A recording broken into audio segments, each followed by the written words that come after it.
on a aussi, on a beaucoup vu ça pendant la Deuxième Guerre mondiale, c'était les orphelinats communistes et dont les pères étaient morts pendant la guerre. Et souvent, les communistes, c'est ce qu'on disait aux enfants en tout cas, ton père ce résistant, ce héros.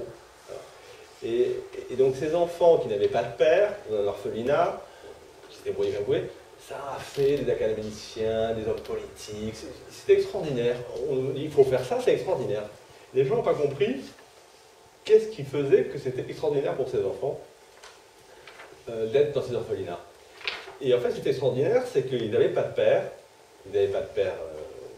vivant, hein, mais ils avaient un père symbolique très fort qui était un héros.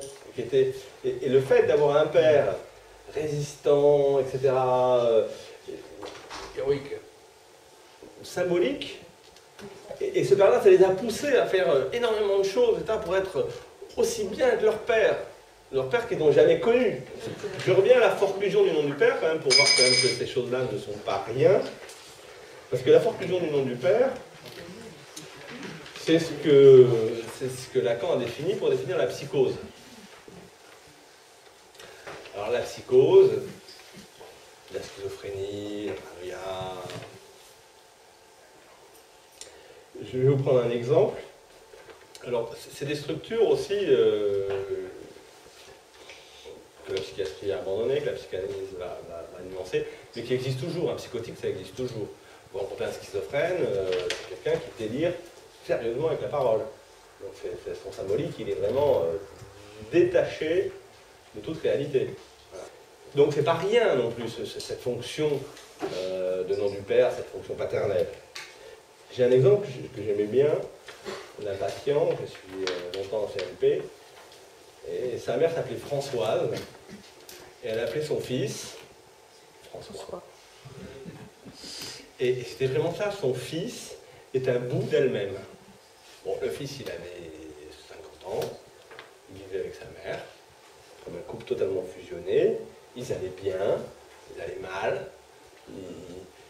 mais c'était complètement, il délirait complètement, mais pour dire que cette fonction-là, si on ne se détache pas quand même suffisamment, si on reste collé, Françoise, alors déjà on voit déjà le projet, hein, Françoise c'est un petit François, mais si on reste un bout de sa mère, alors là on n'accède plus au symbolique, c'est très compliqué la vie. Donc cette fonction n'est pas rien, cette fonction de paternelle, ou ce nom du père, c'est quand même indispensable. Hein.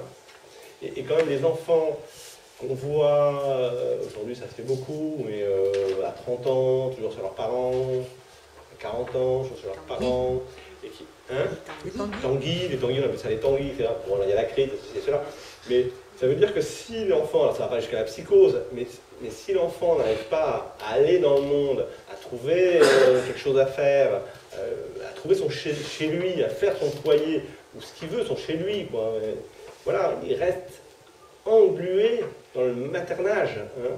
On en parle beaucoup des institutions. L'institution, elle materne comme ça. Les enfants mettent une institution. Moi, je travaillais avec des enfants adolescents et ceux qui ne s'en sortaient le moins, ceux qui avaient passé leur vie en institution. Parce que l'institution, elle décide tout pour vous. Et vous n'avez rien à décider.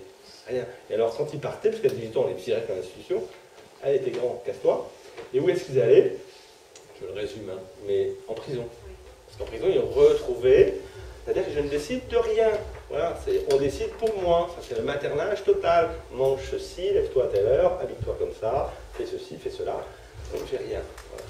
Donc, ce nom du père, cette fonction paternelle, c'est quand même quelque chose de très très important, voilà, pour pouvoir s'autonomiser dans le monde.